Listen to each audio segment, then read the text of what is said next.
While my slides are getting ready here, I'm from Cyber Capital.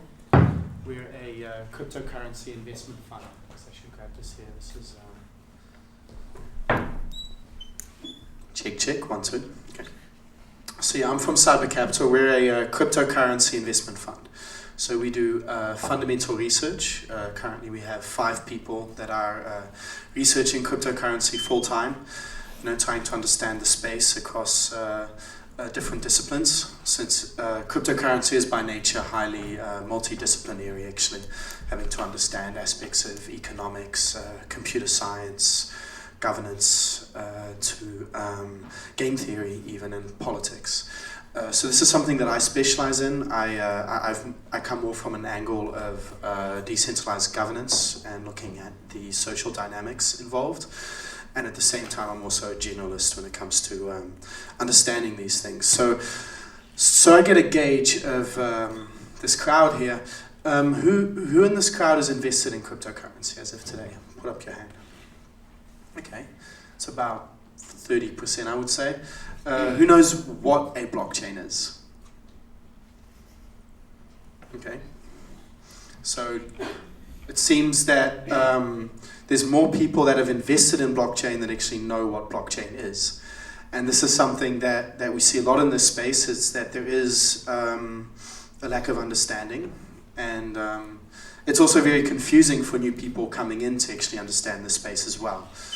Something I found, there's a lot of misinformation, there's a lot of different views, there's a lot of different opinions, and there's a lot of debates. So who you listen to and who you pay attention to can really shape how you perceive this as well. All right, so I'll just do a basic explanation of what is cryptocurrency. So cryptocurrency is a digital asset and currency. I suppose that's in the name, that's not new. It's distributed and decentralized. Now this is actually a very important aspect of cryptocurrency. This is actually where the central innovation lies. So in many ways, I think, in many ways it's quite pointless really to create a blockchain that is centralized, because what you end up is essentially a very inefficient database. And you're much better off running central servers, essentially using old technology to do this. So the question we often ask ourselves really is, do you need a blockchain for this application? And there are applications where blockchain technology is required. And at the same time, we see a lot of projects that are being started that do not require a blockchain. So we're very often in the position of realizing that for many of these projects, the emperor is not wearing any clothes. So it's something we need to be very aware of in this space, that it's very free, it's very open, and that comes with the good and the bad. So, vast majority of projects are not good investments and are not great projects. And something that we do is try to differentiate between quality and merit and things that are just hype and things that are just a manifestation of marketing in many ways. This is something we see a lot of. Okay, so who knows what public key cryptography is? All right, got a few people here. So to explain that, this is actually it sounds complex, but it's actually very simple. And there's actually an old concept in computer science, essentially, in that in cryptocurrency, you have something called a public key and a private key. So public key is the address that's public, that you can send value to, right? Private key is actually the key that you hold that actually gives you control over your cryptocurrency. This is why it needs to be private. And going back to control, this is also one of the aspects of cryptocurrency that is so powerful. If you are invested in a decentralized cryptocurrency and you control the private key to those tokens, then no one can really take that away from you. And that is one of the big innovations here. And that's why I mentioned decentralization and having a distributed network is that is really the central innovation, which can be applied across many, many applications, obviously. So that's why I wanted to stress that point, as one of the defining characteristics of a blockchain is actually its decentralization. And when you take that aspect away, you're throwing the baby away with the bathwater, is maybe an apt saying, because you lose the aspects of innovation. So this is when we invest in projects, this is something we look very carefully at. And was already mentioned, the community and the politics and the momentum or zeitgeist that a lot of these projects have is also something to take into account. Cryptocurrencies tend to be open source. As Cyber Capital, we do not invest in projects that are not open source. Who knows what open source means? Raise your hands. Right. So open source is essentially that we're able to read and verify the code, essentially. So developers, blockchain projects, they make claims, and one of the things that we do is we actually look at the code ourselves to verify these claims. And this is also about having a distributed trust model. So the idea behind that is actually that we do not need to trust any central organization, that the code does what it say it does, because in the case of blockchain, we can verify that for ourselves, and we all agree to a common set of rules that cannot be changed without you having to go along with it, essentially. And this is one of the things that guarantees the freedom within these systems, and that's a theme I'll be returning back to in a moment. Now, who knows what this is? This image that I put on the screen. Raise your hands. Okay. A lot of people said they know what a blockchain is, but this is essentially a visualization of a blockchain. This is a blockchain. It's in the name, actually. It's a chain of blocks. Okay. Now, there's a lot of different ways to build a blockchain, right? But one thing that all blockchains, real blockchains as far as we can see, have in common is that all blockchains have something that I refer to as a proof of positive incentive. The people that secure the system, that validate the system, that extend the chain, need to have something at stake. They need to have some sort of skin in the game. And this is what I refer to as a proof of positive incentive. So in the case of Bitcoin, we have mining. So it costs a lot of money to create a block. And if you choose to go against the rule of the systems, you will spend a lot of money and you will not be rewarded for creating that block. This creates a lot of incentives for the system to act against fraud and remain consistent with its consensus rules. This is a very important aspect of such a system. So if I were to explain this, I'm going to take a step back here to point this out. So essentially what a block is it's a bunch of transactions, essentially, or changes to the state, which are lumped together in a block. If I use Bitcoin as an example here, every 10 minutes on average a block is created, and miners who have a lot to lose and have a lot invested are incentivized to create a new block in the system, and they bundle transactions and changes to the state for any type of application, essentially, within a block. Now, when another miner comes along and creates another block, they actually have to link that first block to the block before it. These blocks are actually mathematically tied to each other. So it's not actually possible to create a block that is completely disconnected from the previous blocks, because the miner that will create a block after you will reject the block that you've published on the network. This creates very strong guarantees. It creates very strong guarantees of anti-fraud, of a system that's essentially self-regulating, that the system works. The system works because the majority of the participants in the network are acting in their own self-interest. And this is what I was referring to before in terms of a proof of positive incentive, is that what these systems do in all cases is they align the incentives of the people within the system that are responsible for securing the system, for extending the system, and they're rewarded for doing so. So no high ideals are required here, no cultural alignment is required here. Just a simple profit motive is actually what makes these systems function so well and creates these guarantees of immutability, which I will get back to in a moment. So in the example, let's say I am a miner and I create a block that has invalid transactions. So essentially I'm trying to defraud someone by double spending a transaction. What that means, I'm actually creating two transactions at the same time using the same Bitcoin. in this example. Now what would happen is the protocol and the nodes that everyone runs and the rules that the other miners are following, it will be seen as an invalid block. The block just over there that you see in red, that's an example of an invalid block. And what happens is that the next miner in the system will simply say, I refuse to build on top of that block because it's invalid according to the rules of the protocol. This is what creates this guarantee. And then that block, this is actually what we call an orphan. So a block is orphaned within the system and it does not become part of the blockchain. Now, if we look further along here, you can also see that the chain is actually split into two at the end of this graph. So who's familiar with Bitcoin, Bitcoin Cash, or Ethereum and Ethereum Classic? Raise your hands. Right.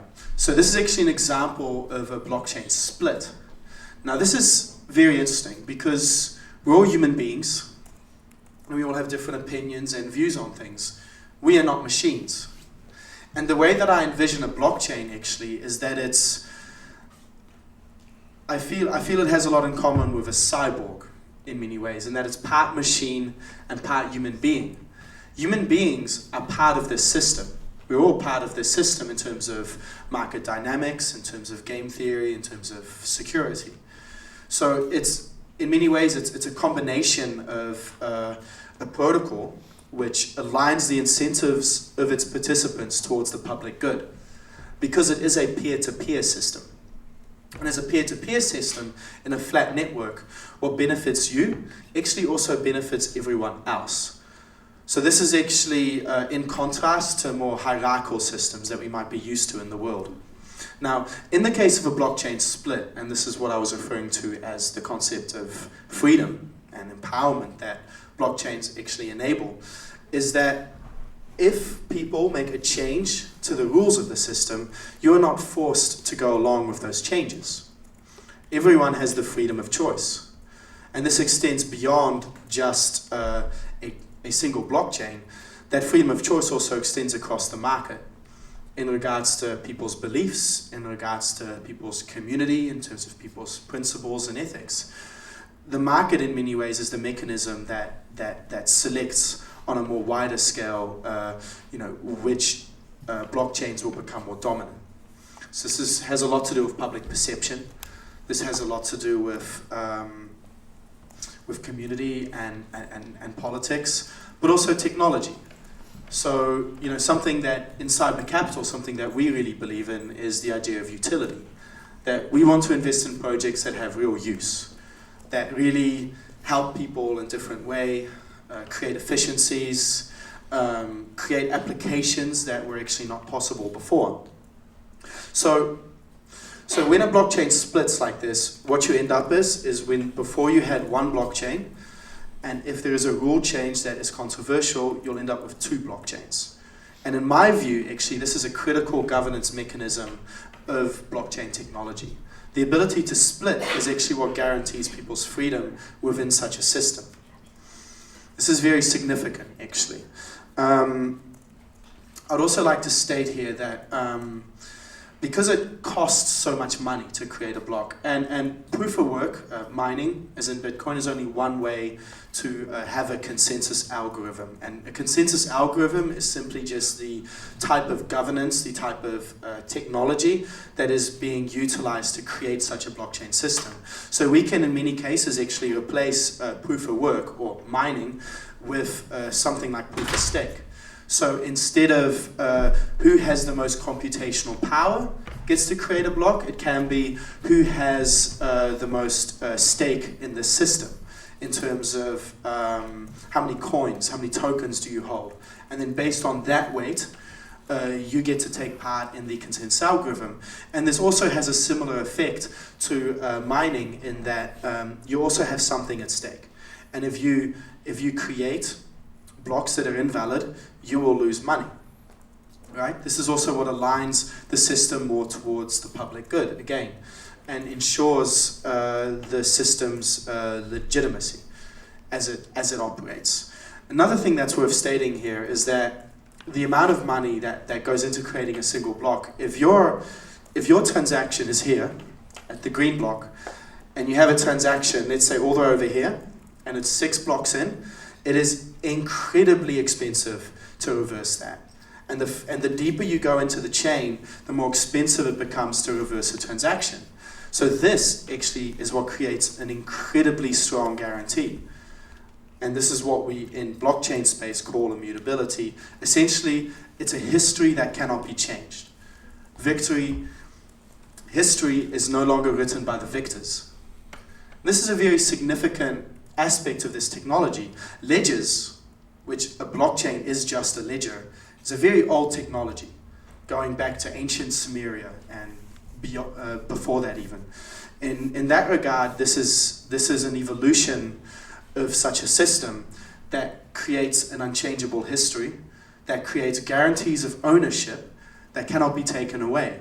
And the reason why that ownership cannot be taken away from the smallest person to the biggest fat cat is because in order to take money away from the smallest person in the system, it actually makes the biggest person equally as insecure. And this is what I was saying about aligning incentives. Essentially, the incentives for the little person and the big person are the same.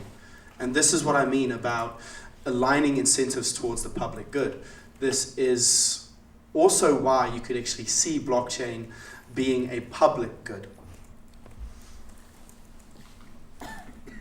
So, in many ways, I see a blockchain as being an underlying trust layer for the world. Because we can create this immutable history, because we can create proofs that cannot be falsified, this in many ways is an underlying trust layer for the world, which can be applied to many, many applications across the board. So, in a few words, what a blockchain does is it creates trust without centralized authorities. And currency is actually only the first application of this technology that we've seen. And we're seeing many more applications being built, from improving old business models to creating business models that did not even exist before. So in many ways, what we're seeing and what this is unleashing is a Cambrian explosion of innovation. Massive innovation and energy is being put into this space now. And this is a beautiful thing to behold. And people have real freedom of choice here. You know, I am of the belief that over the longer term, the best systems will succeed. Now, knowing what the best system is a very challenging thing, and that's obviously one of the things that my company specializes in and spends a lot of time on. It removes middlemen. This is another thing that this technology does. Not all middlemen. I think it's worth saying.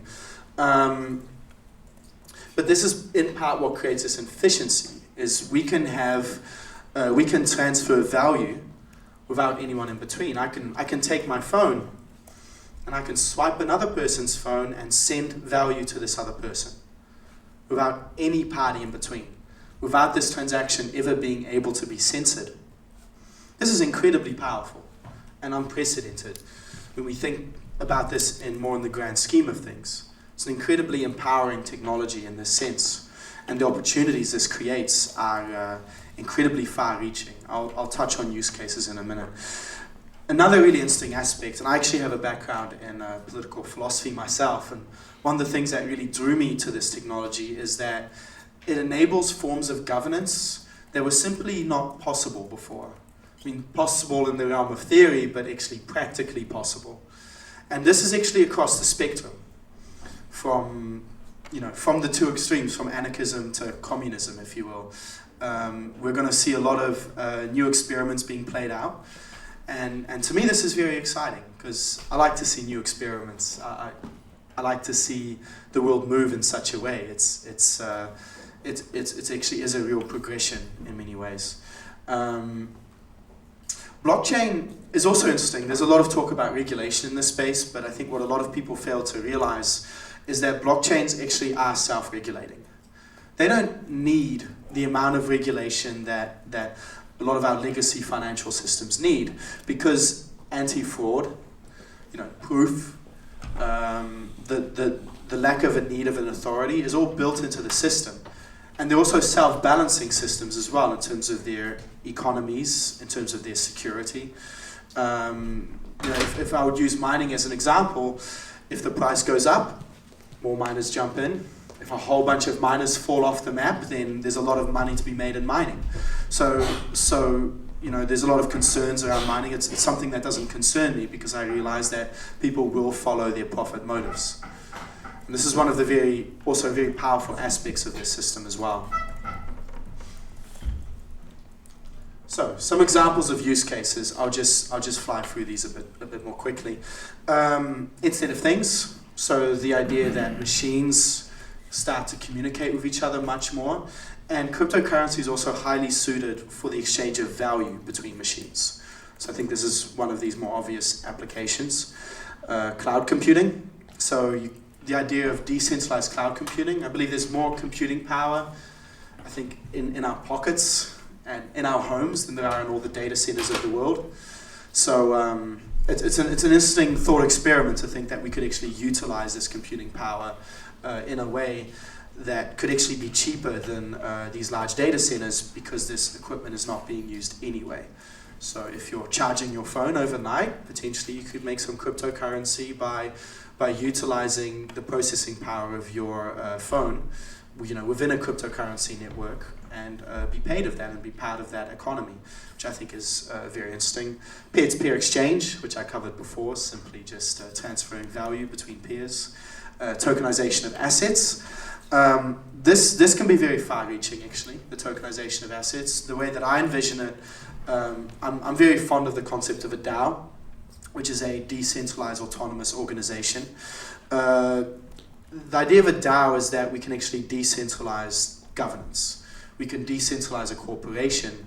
We can create more equitable systems with much stronger guarantees. This is something that we're very interested in Cyber Capital as an investment, of course, because it has more of the characteristics of a traditional security, which is something we're far more interested in compared to something like a utility token, which comparatively, for us at least, has much weaker economic system backing it and much weaker value proposition. Notarization. Now, notarization is actually interesting, and this is what I was talking about before about creating an immutable history, in that you're able to create proofs, you're able to create a record in the blockchain. So if you need some sort of notarization of an asset, or proof of holding a property, or maybe even a proof that you said something at a certain time, or a timestamp for a news article, or maybe even just hashing information in a way to prove that this information has not been changed. The applications here are actually very far-reaching. So this is, from my perspective, also another very interesting application of this technology. But it's very far-reaching in regards to the amount of things that we can do with this is fairly profound, actually, in my view. So going back to governance, and this is some more big picture stuff, and why I think it was mentioned earlier that there's a lot of evangelism in this space, and a lot of people believe in this very strongly. And there are some ideological reasons for this as well. And in my view, actually, who's familiar with the concept of the separation of church and state? Raise your hands. Right? So it's an old political concept in the 19th century and 18th century, arguably, where it came to be understood that it actually does make sense for a government to be secular. In ancient history, politics and religion were intertwined. They were one and the same thing in most cases. So in political philosophy, the understanding came about that it's much better to separate these things. Separation of powers is a trend that we've seen in political thought for a long time now.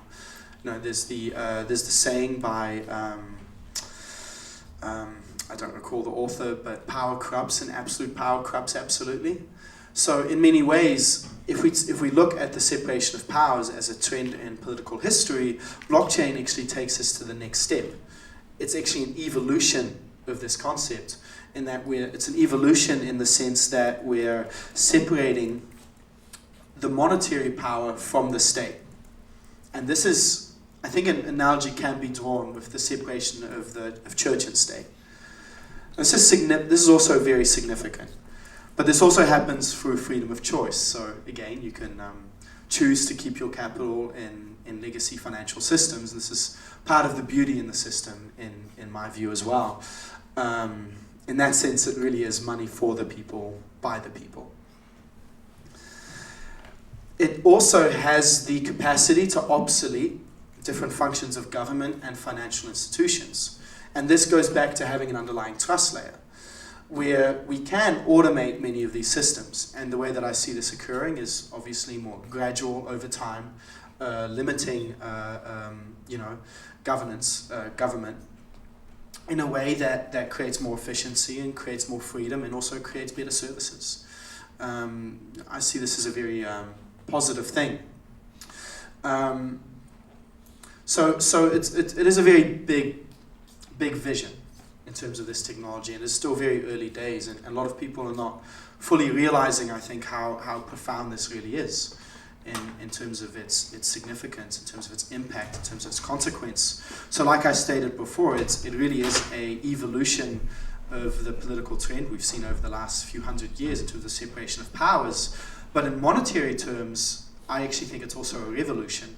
And the word revolution actually comes to revolve. So cryptocurrency, in my view, is actually a commodity currency. And commodity currencies, for the majority of human history, is what people have used as currency. So in a way, it's actually a return to the precious metal coins of the past, but in a digital form. Digital gold, if you will. And because of these guarantees of the incentive systems and this built-in regulation, we create very strong guarantees of a fixed supply, of rules that are fixed very strongly due to incentives. These systems can change, but it's also important to understand that they also should be difficult to change. And they do reflect the will of its participants. And this is why we see so much fracturing within the blockchain space as well, which I consider a healthy aspect of this space, and this creates the plurality of choice that I think people do want. Even maximalists, I think, want to have their own choice in blockchain system. I think, should I take some questions? Well, I'll leave that for the panel maybe. Yeah. Yeah, for the panel. Yeah, okay. I think, since I'm here, I have something here that I think you all might find interesting. A construction that we've made in our investment strategy actually is that I think this is actually a nice thing to understand for people, that there are a lot of different types of cryptocurrencies, right? So not every cryptocurrency can really be understood in the same way. So it's important to understand that in this construction that we use here actually, the protocol layer, which is what we refer to as the base layer, this is where the consensus algorithm lies. This is where the underlying trust model of the system lies. This is the foundation of these blockchain systems. So examples of this might be Bitcoin, Ethereum, Dash, Bitcoin Cash, Monero. I could go on. But this is what we call protocol layers in blockchain. Now, the thing is that these things are much more than just currencies. They are the underlying trust layer. They are the foundation of the new global infrastructure in many ways. And what occurs and what I think should occur is that people end up building on top of these systems. Even though I think that the network effect of money is severely weakened in blockchain systems because of an extremely high degree of interoperability and frictionless transfer. So, I could pay for a coffee in Litecoin even if the store only accepts Monero. For instance, this can just be, in terms of the technology at least, it can be made seamless. So the network effect of money is actually weakened in this case in the way we've seen it before in the past. You don't need to sit there and do a money exchange. This can all happen in the background without you even being aware of it. However, the network effect of security is actually very strong in that the larger such a system is, the more secure it actually becomes.